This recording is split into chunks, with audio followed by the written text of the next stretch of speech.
Hey guys, welcome back to the channel. And in this video I've got two replays for you on the tier 8 premium heavy Polish tank, which is the 50 TP Proto. This will be coming up this week in sale or discount. And we're going to look at the statistics first before we move on to anything else. So you can see top forward speed of 35 kilometers per hour. It's got 1500 hit points. Not much camo because obviously it's a heavy tank. You got 440 meters of view range. You got 20% internal fire chance as well, so that's something to be careful of. Going to look at the gun statistics, and you see it's got 10 degrees of gun depression, which is quite nice. You got 11.16 second reload time, accuracy at 0.35, aim time of 2.89. You run AP and APCR on your shell variants, and they do 218 penetration on your standard with 245 on your premium, and you do roughly about 440 alpha damage on average.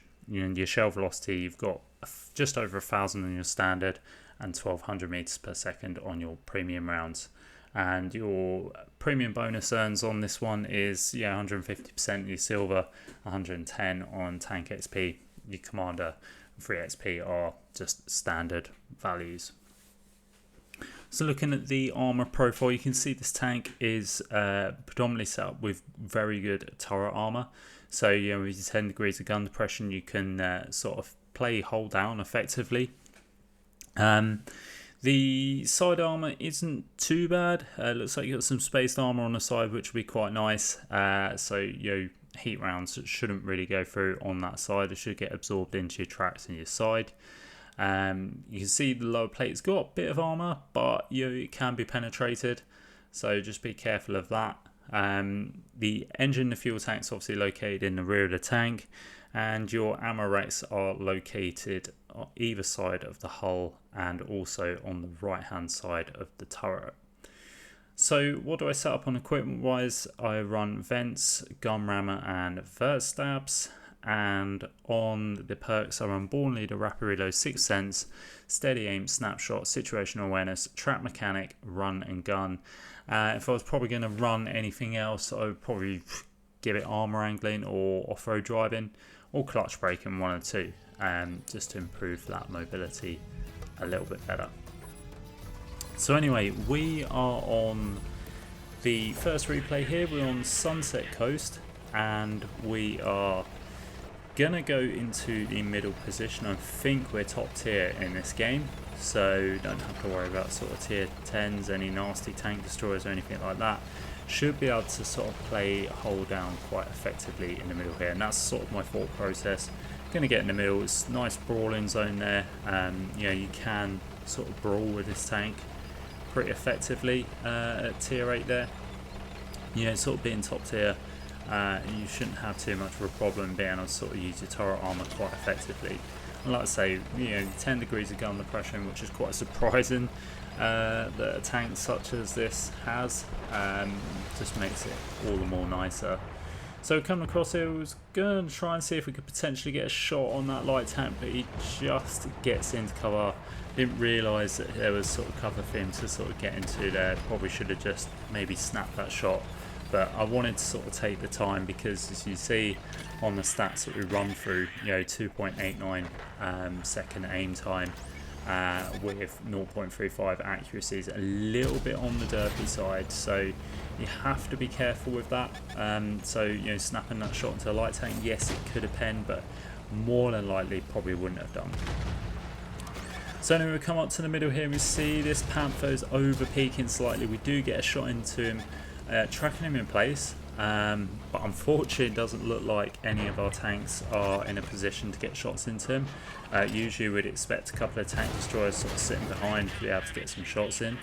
Unfortunately we've got tanks to the left of us, so we've got to be careful of that. One has shot our gun and damaged it, which is a bit frustrating.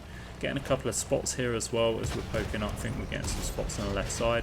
Sneak shot into that medium tank that is to the left of us. We're able to do that because it doesn't look like the tanks on our right are really sort of going to give us any problems. So one thing you have to be careful of is obviously you get put into a cross shot here. We do over peak slightly to just get a shot in, but we don't take any damage in return, so that's quite a nice trade there.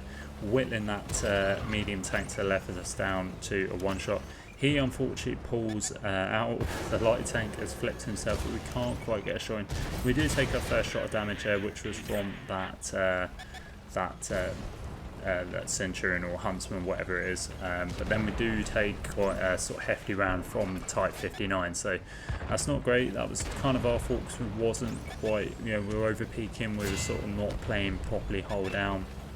We take a shot from the side there, but doesn't actually pen. We didn't realise that this IS-3-2 has just come sort of steamrolling in, and he's paid the price for that. Unfortunately, we weren't able to get any shots in because he was just behind that rock. So yeah, we were quite lucky really that we didn't even notice that he'd come around, so that could have been quite painful if he'd come and sort of got quite a lot of shots into us. There's the derpiness again, just tracks the Type 59. Unfortunately, we didn't get any penetrating shots in.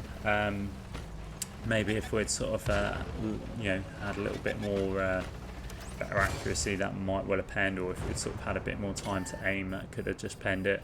Going to let the gun aim in, but again, unfortunately, we just hit the track and it just tracks him in place. He's not able to fix it this time, but he does end up fixing it without burning a repair kit, and pokes a shot into that VK. We're going to make a move now because that VK is moving in on that Huntsman, or Carnarvon should I say. Carnarvon's distracted, so we just put one in on the move because we just wanted to get into safety. That was a bonus that penned and killed that guy. Now we want to go and put a shot into this Type 59 that we've been trying to shoot all game, but just not been fortunate with. We did put a shot into him, putting him onto a one shot, and hopefully our friendly heavy tank can take him out, which it does. Trying to see if we can potentially get a shot into this heavy tank that's just crossing up into his spawn, but unfortunately he's behind cover, so we're not able to get the shot off. This game's gone pretty quick, to be fair, with 4 tanks up. It's looking like a foregone conclusion, to be honest. Damage wise, we've done okay. It's been a fairly quickish game, and our team have been pretty decent, so we've not actually had much of an opportunity to get any damage in. But we do manage to get a shot into that G-Saw. And you see, that's the nice thing about this gun. It's 440 alpha, can really hit hard, on a lot of tanks. And this cheese saw, I mean, we've pretty much put him down to a one shot. And so it's really quite nice, this gun, being able to do that, being able to put a lot of hurt onto these tier 8s, and like I say, when you get sort of bottom tier as well, you can still be sort of fairly effective. Obviously it can't brawl too much. Turret armour is good, but when you sort of come up against tier 10s, those tank destroyers, which are obviously quite high in the meta at the moment, there's a lot of them about because the contracts that are running, it's going to be quite difficult to use that armour effectively against tier 10 tank destroyers that can sort of pretty much go for it.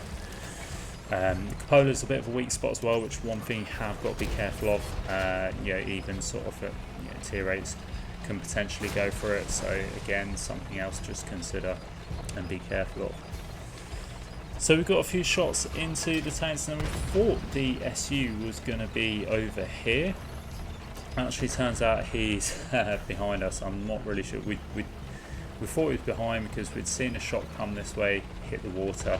That might have just been a friendly tank sort of messing around or something else, but our team take him out. The team itself has done a pretty good job in securing the win there, and we come top of the board with just over 4k damage, just the 1 kill and 400 assists with 870 blocked. Managed to pick up 6 detections as well for some unknown reason, and we get the first class there, having a sort of quite a good start to the video there. So anyway, we will move into the second replay, where we are actually bottom tier and we are on Sverogorsk.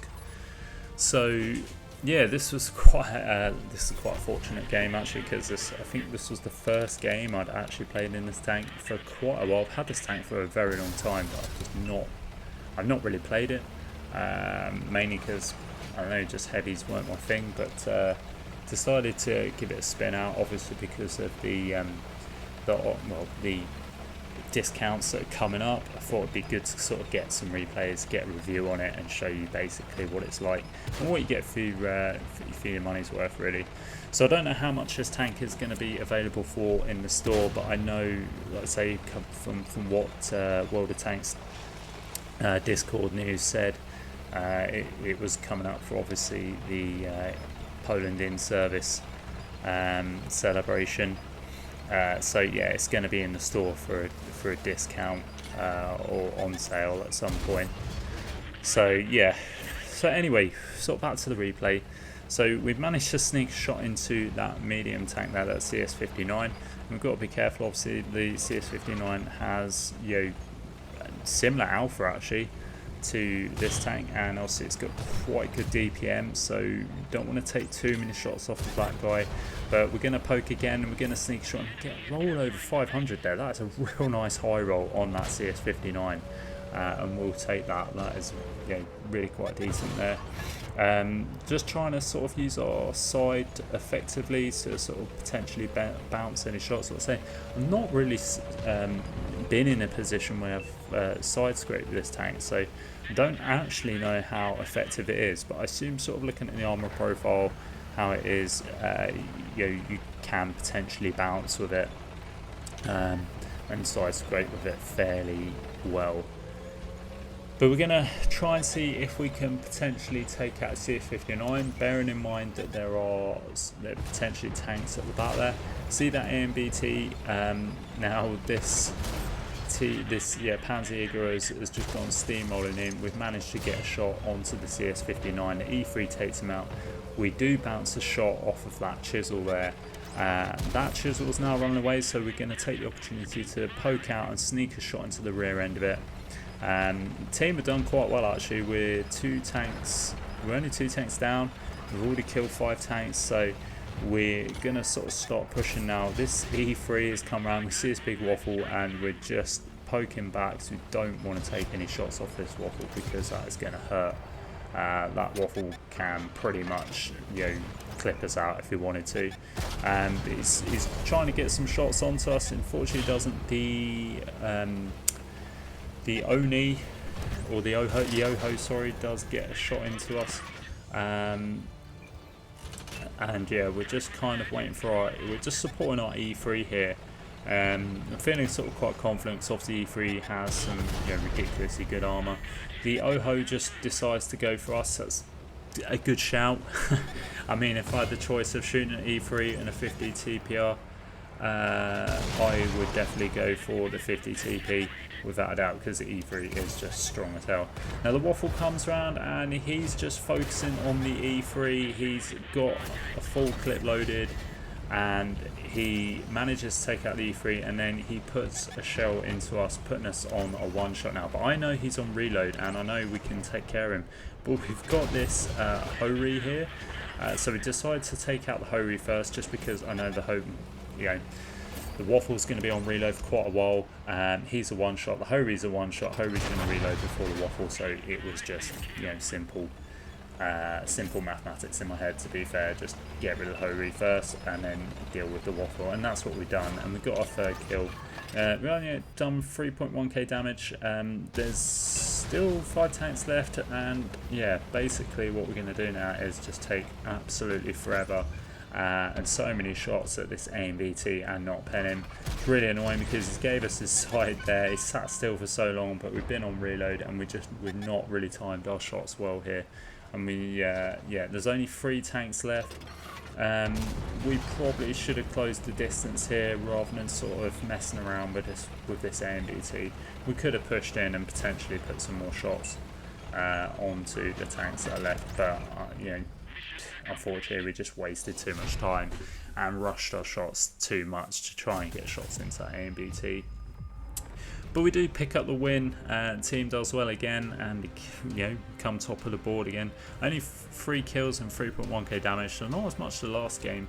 But we do end up picking the ace tanker, which was quite surprising. I really didn't think that was going to be enough for an ace tanker, but yeah, we did take out 2 tier 10s, so I guess that sort of counts towards it. So yeah, that is it for the replays, and that is it for the video, guys. So yeah, the 50TP PR will be out in the store this week at a discount. Can't say how much because I really don't know, but obviously we'll find out tomorrow or this Tuesday should I say, come in when it comes out in the store. So anyway, guys, I hope you enjoyed the video, and please give us a like and subscribe if you did enjoy it. It does help out the channel, and as always, I will catch you next time.